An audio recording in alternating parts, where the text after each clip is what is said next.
Hey everyone, sorry for the doubled audio. Apparently it was playing twice and I know exactly why it's playing twice and I know how to fix it, but I'm not going to fix it now. It's for another time. How is everyone doing? Yeah, it sounds like two songs playing at the same time. It was the same song playing at the same time. What it is I use this thing called Loopback, and you can build like an aggregate audio device that takes the output of like all the different programs that you have. So you would exclude like the system audio playback, so you don't get the same thing in the stream. You would just do it straight from like Live or Logic, whatever. And for whatever reason, I have mine set up at the moment. So it just, yeah, it is amateur hour, honestly. I need to step my game up, but it's just not good enough. Blue Collar, welcome. Glad you enjoy the music. I want to listen to some IDM this afternoon. Cook some IDM. So there's not going to be any IDM. Well, actually, there might be, depending on how long I stay on for. So I'm working on some kind of dark, sexy club music, which I realise, Sarah, I haven't sent you yet. I'm going to send it to you. And I was thinking maybe initially of working on some of that stuff tonight. But quite a fun, cool project came my way. So Rich Oakes, who did the videography for, well, actually, he's done a lot of videography for like Tesseract guys. He also filmed a couple of the videos for Prince of Failure. So we have a couple of singles coming up for that. And he is making a horror film. It's like a kind of family Goosebumps style horror thing set in the 80s, or with like an 80s vibe. And he's looking for a track on it. And I figured that would be quite a fun thing to work on tonight. Should be quite quick to work through. So what it is, before I came on, I'm working off of a reference, which, like, for copyright reasons, I can't play. But I've kind of sketched out what I have so far. I've made a few notes on like where I want to go with it musically. And then we'll just kind of develop it from there. Yeah, good to see you too, Baritone Dave. And then, yes, if I make good progress with that, or if I get bored, I might switch to some Alibi work stuff. I've got a song that I'm working on at the moment that's kind of like a tech death sort of song. Apparently that's me now. That's what I do. But I'm not feeling confident enough about that to work on it yet. So we'll see. We'll see. So, God, I'm rusty on this one. I'm having to lean in really close to see things. I was in a cafe today, and I had the most 42-year-old experience of my life. I was trying to read the calorie count on a menu item, and I had to... I opened my camera, and then I zoomed all the way in with the camera, and I was stood there just zooming. How quickly things change. Anyway, yeah, I know. I didn't have my glasses on. That's the wrong camera. That camera doesn't exist anymore. What's going on? Okay, here we go. Here we go. So, my glasses. You would have my glasses. So what I've done in this project, and actually this is kind of a good excuse to talk about some of the ways that I've been using Live lately. I'm using these dummy tracks to basically, well, two things. One of them is that I use empty MIDI clips to sketch out the arrangement of a song. You can have markers in Live, obviously, but I do find that I prefer to use these, and there is a reason why, which I probably will get around to showing you later. And then the other thing that I've taken to doing recently is just using, I like to say it gets better with age. Yeah, I know. I know it gets worse. So much worse. It's fine. I'm sure there's... I was going to say, no, it's not carrots. That's a myth. Carrots don't help. Anyway, and then I'm also using this thing here that I call Sketchpad. So what I did with the reference track loaded in is I kind of sketched out the chord progression that I wanted to use, and I sort of singled out a couple of bits that I thought would be like a cool melody. Bearing in mind this is going to be very sort of like, I guess like standard synthwave type stuff.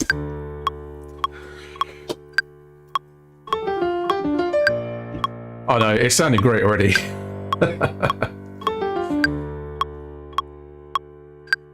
So we're going to go with a kind of like that 16th note pulsing bass line, typical sort of synthwave drums, tom fills and stuff. So we have the chorus and the verse essentially do the same thing. When the verse happens, we're going to drop these little melodic pieces out. And then I've got a bridge here.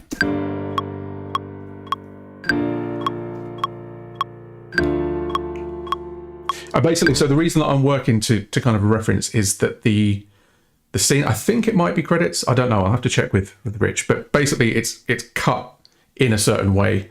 So I'm kind of following the structure up to a certain point, and then I can go a little bit more freeform. So for this bridge section, keep it in the same mode. And then in this bit, we're going to have a sort of like, not like a riser, but kind of like a building thing, hold on the root note, and then back into the chorus. And then we have this thing here, which I kind of want to do with like a little chiptune-y, kind of like 8-bit sort of sound. And also, I definitely want to do some like guitar stuff. Funny enough, I was listening to the Zeta album, and there's a track on there, like Chemical, did I call it Chemical Plant Zone or Chemical Zone? I can't remember. But yeah, like that sort of vibe, or Fires in the Snow, that kind of thing would sound really cool. So I think the first thing I'm going to do is get some drums going, just to kind of set a bit of a vibe. I'm never sure how to do this really. Like sometimes, I know some people in live like to use wave files on the arranger. I've not really gotten into that workflow yet, so I still kind of do everything with MIDI. Eden Lair, thoughts on the new Kemper? I didn't know there was a new Kemper. Which 8-string do you recommend? So I can't really speak too much on 8 strings.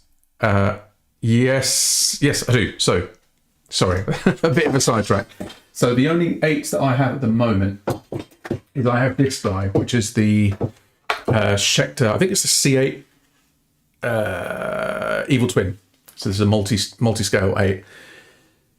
And I love it. It's really good. The pickups on it suck. So I still want to get those swapped out for bare knuckles. In fact, I'd like to do that sometime this year. If I can get the sound of this right, I think this will be my go-to 8-string guitar. And also because of the scale length, it handles like drop E really well. And then the other one that I have, and I've had this guy for years, and I still would recommend this if you can get a hold of it, is the RG2228A. That comes with DiMarzio deactivators in it, and it's still like absolutely one of my favorite guitars. This hasn't been seen or touched by a tech probably since it was made. It's never been set up, and every time I pick it up, even if it's been like a year, 2 years, it's just like bang on in tune. So good. Do you typically sketch out ideas on the piano first? No. So I've been having a lot of conversations with a friend at work, and he works really quick, like really, really fast. And I tend to get a little bit stuck in the weeds, like stuck in the details before there's even a song there to work on. And I've sort of been bending his ear about like, just how do you work so fast? Because I need to do that for the stuff that I want to do. And I'm trying to just sort of develop some new approaches to painting in broader strokes. So not getting too hung up on details, getting the actual arrangement down, even if like the progressions and the notes aren't final, and then you can just kind of go through and iterate and refine it and stuff. Chimp, curious question for you. What's your favorite reverb delay effect to get those atmospheric sounds? I find the design to be quite tricky. So I use Synapse Audio Deep Reverb, is really, really good. The stock Ableton reverb I think is really nice. The trick with it is in fact I can show you while we're here. I will start on this song. Just keep getting sidetracked by interesting questions. So to kind of give you an example, if you take the stock Ableton reverb, set the decay to something long, like 30 seconds.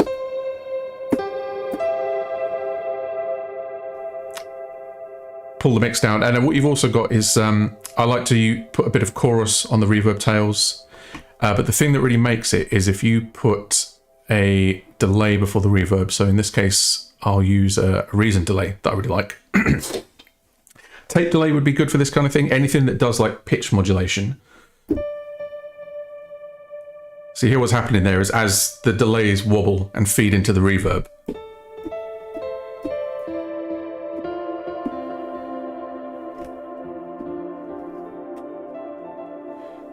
you get those nice kind of like, I don't know, it's almost like a chorused effect, but like more washy and ethereal.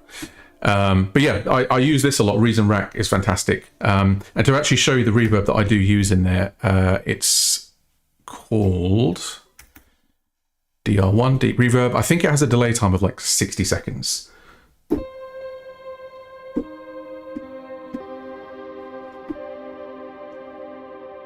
And you can also control the amount of modulation in it as well.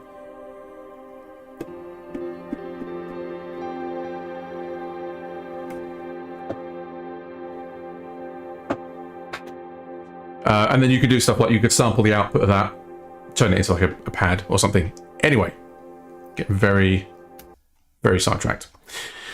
So we've got a drum rack. What I'll probably do is I'm going to look on Splice for some one-shots. So let's see if we do synthwave kick. I mean, that sounds quite good. Again, I'm not going to get too caught up in the details.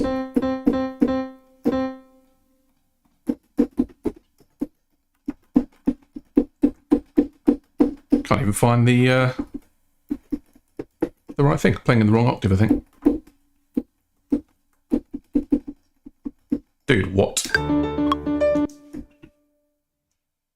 It does that sometimes. It gets stuck. So this is the new Splice integration with Live. I actually need to file a bug report for this. Sometimes it just doesn't download the sample.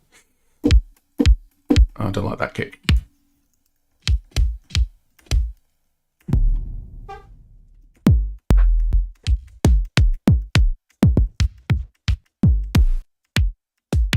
Okay, that sounds quite good.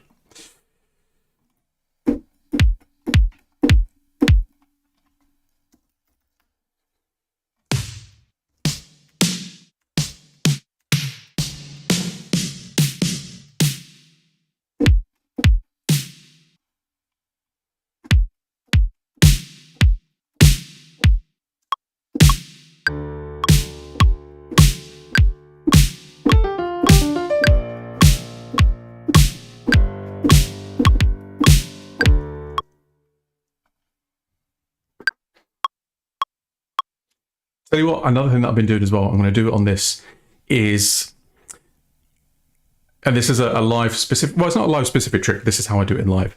I'm going to set the input to this track to none, and then I'm going to create a new MIDI track and set its output to the drum rack, and then set the drum rack to monitor in. Now, the reason you do that sounds a bit silly, because I basically just got a MIDI track here that's going into another MIDI track. Why is my laptop transcribing everything I'm saying? Because it thinks silly is Siri. Oh my God. Close that.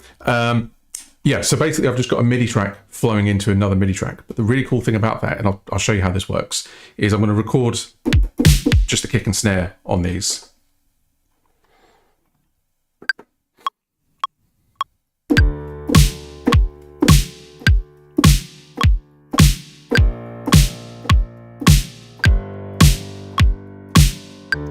Didn't really need to record it that long, but that's fine. And then we'll make that a looping clip. I've been using looping clips a lot lately, because the really nice thing with that is if you make a change here, you'll actually see it's changing across the entire repetition. I used to kind of overlook that feature a lot, but I've been relying on it. Again, it's all kind of part of just building things up a lot quicker. So the reason that I'm putting these on different MIDI channels is that if I then go here and we'll say synthwave clap, say.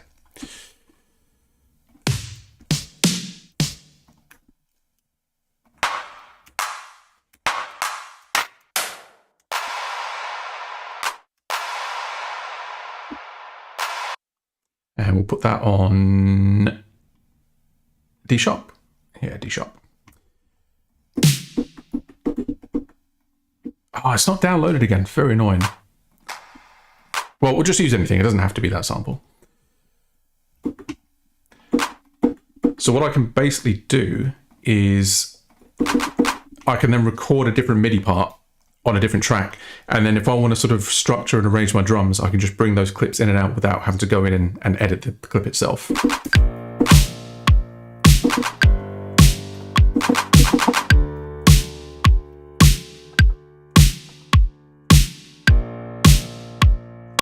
Well, I'm actually not going to do that now. I think I know the song you got referenced, by the way. I mean, it could be any number of synthwave songs. There's so many that use that chord progression. I think I've even used it before as well. But I would be interested to know what song you're hearing. So right, let's do synthwave hat.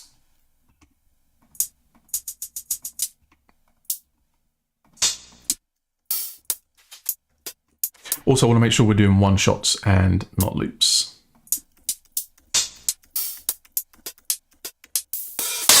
Oh my God, that's horrible.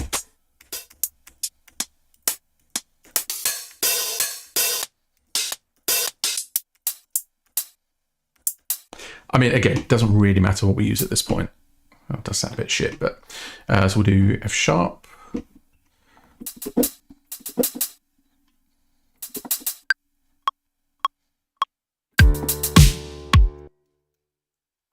So what we'll do is if we set this to, oh, didn't mean to do that, looping clip. And then we'll drag this out.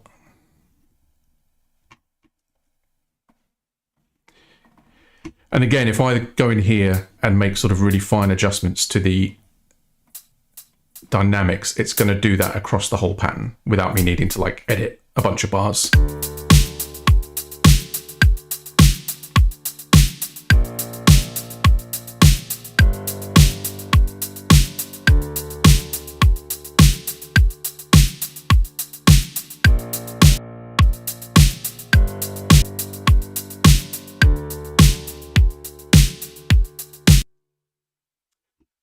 Okay, and we'll package that all up and call it drums. I think we'll get some bass going as well, just that kind of like pulsing bass.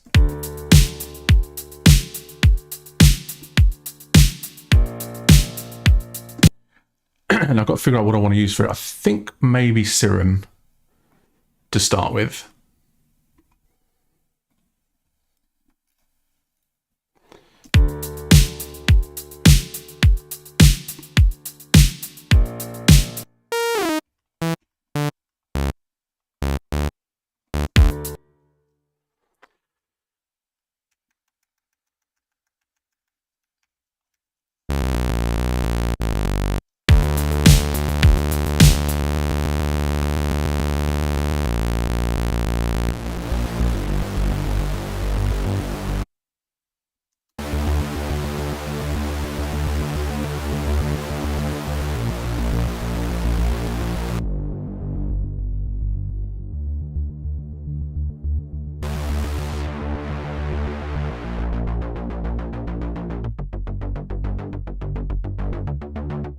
I quite like that effect, actually, sort of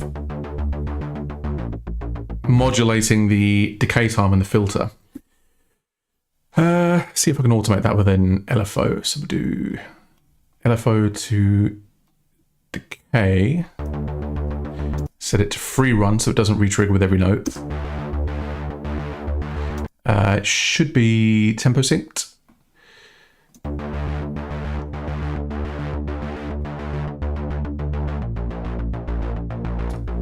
Yeah, sounds cool.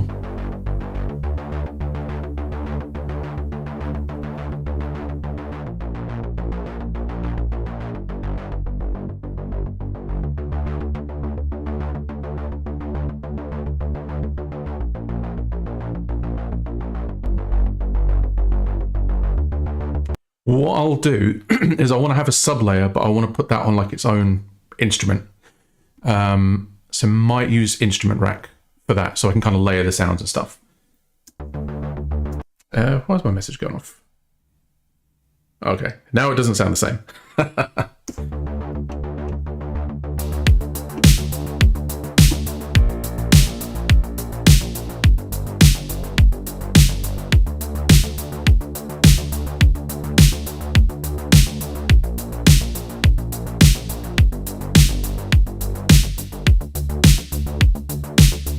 That sounds cool.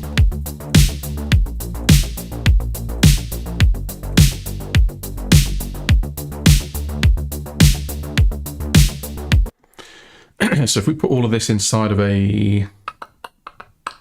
Actually, maybe I could do it all from within Serum.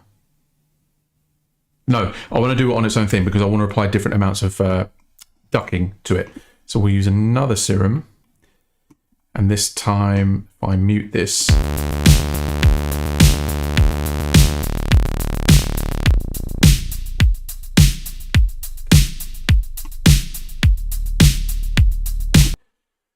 Now we'll see if we can use, let's see, maybe some like saturation or something.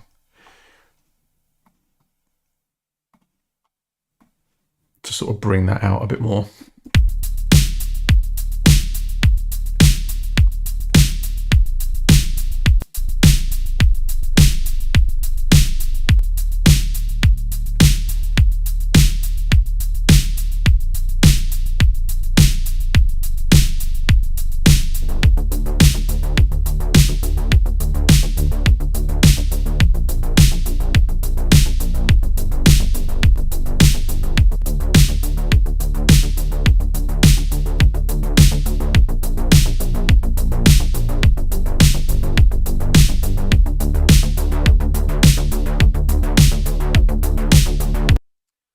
Let me just catch up on some of these messages. Sound of a new old Carpenter movie.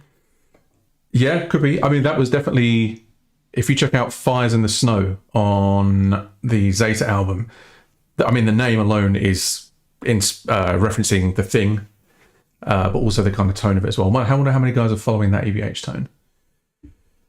The Eddie Van Halen tone. Why's my voice gone? I sound like I've been smoking cigarettes. I haven't. Don't smoke.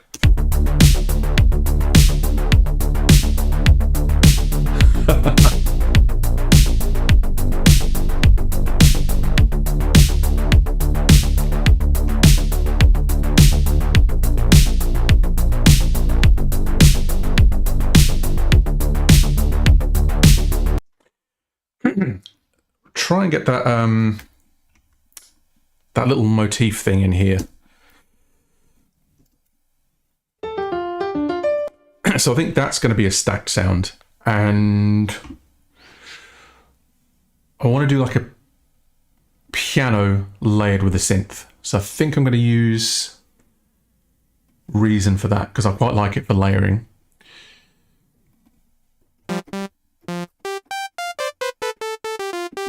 It's funny you should say David Brent. YouTube's been serving me up loads of Office UK clips. No idea why.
Yabba-da-doo. Obviously, bear in mind, all of these sounds are placeholders at the moment. So they will sound better when I've actually bothered.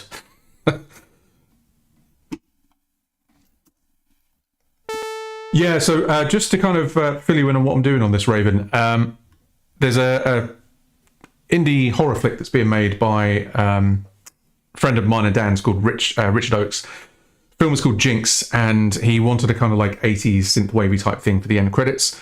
So I'm kind of working to a reference track that's been used that he's already cut to. Obviously, we're not using that exact song.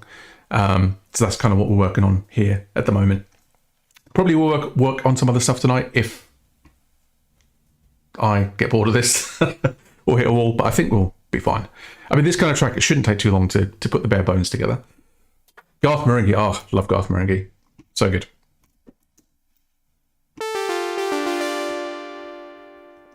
I don't like the slow attack on that filter. It sounds a bit quacky.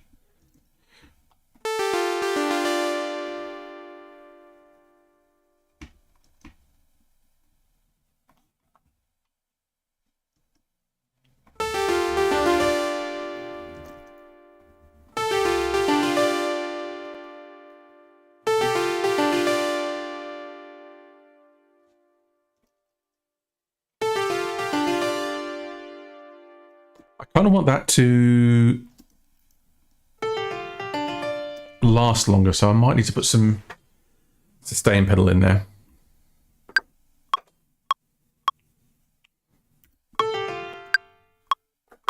Ah! Why? It's like it didn't record the first. There you go.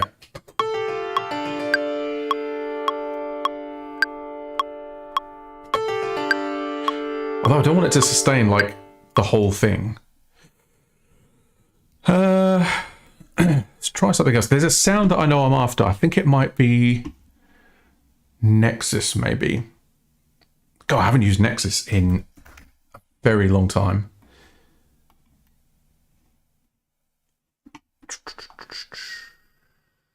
Piano.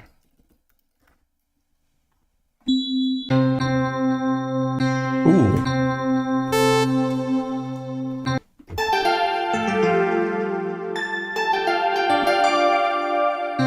I don't want an E piano though.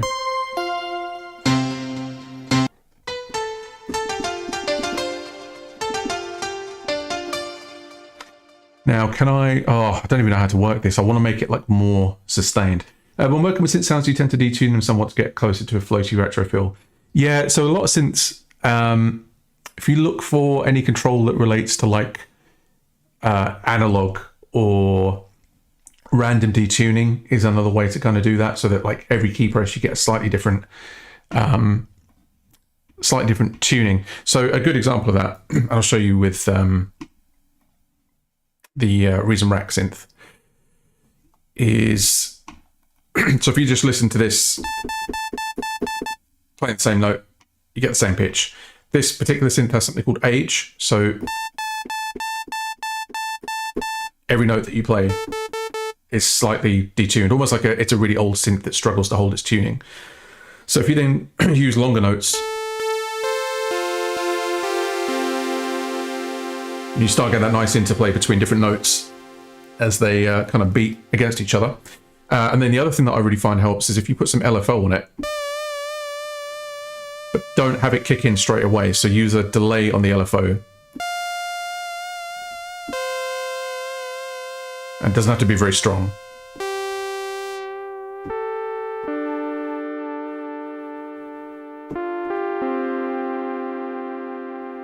And then if you then combine that with a second oscillator,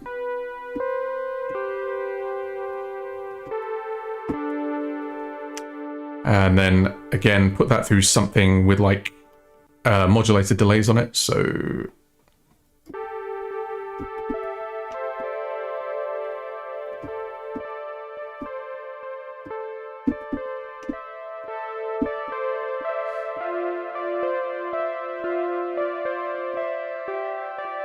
obviously you can scale that effect back if it's too, like, you know, off-putting.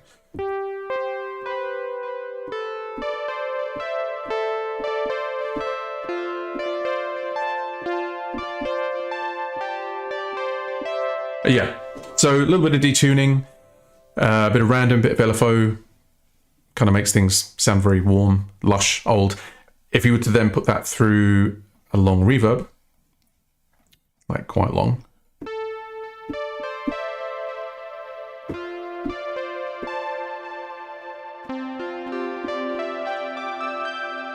And then yeah, starts sounding very sounds very warm.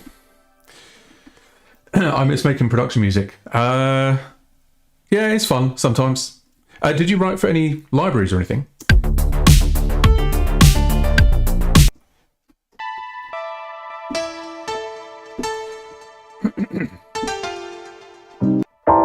Oh, ah! No!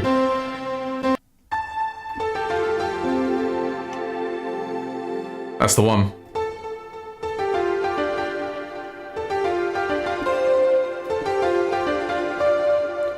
Or is it?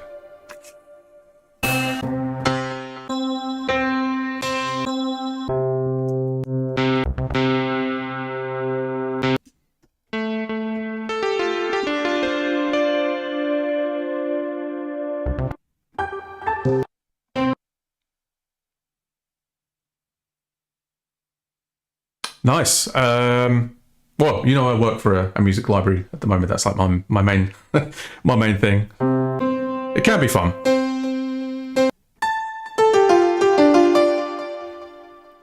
Okay, let's try that with a bit of reverb after it.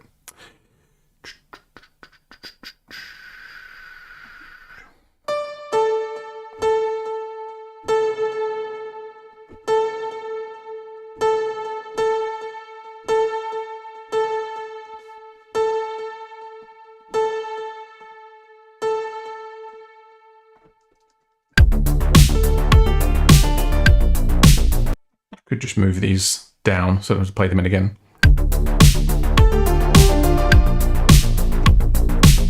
And then some delay on it. So it's a da-dim, ba-dim, ba-dim.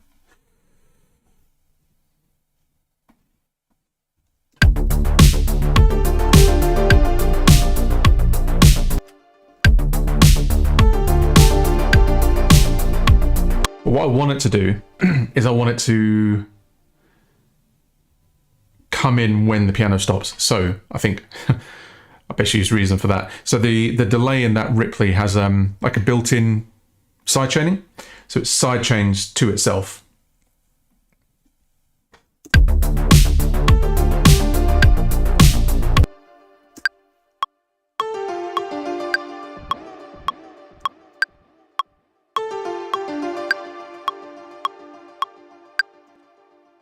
What we could do is filter out the highs and the lows and kind of accentuate the mid on the delay.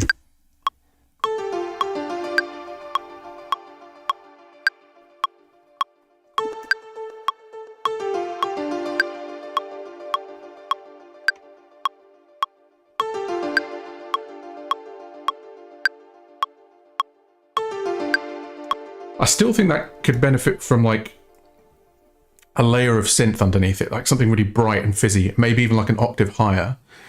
Let's try building that in. Really? Not gonna... What are you doing? Ah, I see what I did. I'm a dummy. It's the only thing I do find with live. It's like kind of my only real criticism is like, especially with the racks, it gets quite hard to see which rack you're working in. And one thing that I've kind of put in as a feature request is it would be nice that if within a single channel, you could have different colors for different racks. So maybe like instruments would have their own color, effects would have their own color, or like custom ones. I think that would be quite cool.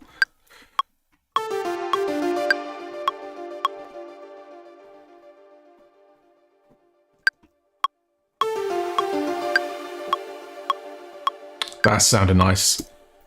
Maybe, so we'll do the same thing again. We'll do 3 oscillator detune, but put this one up an octave.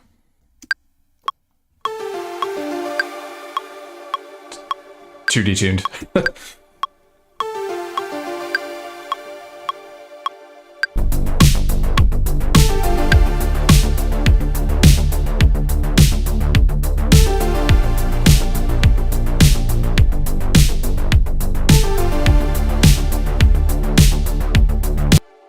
That bass sound's not really doing it for me, but it's fine. I'm not going to get in the weeds. The thing that would help with that actually is it could do with some ducking.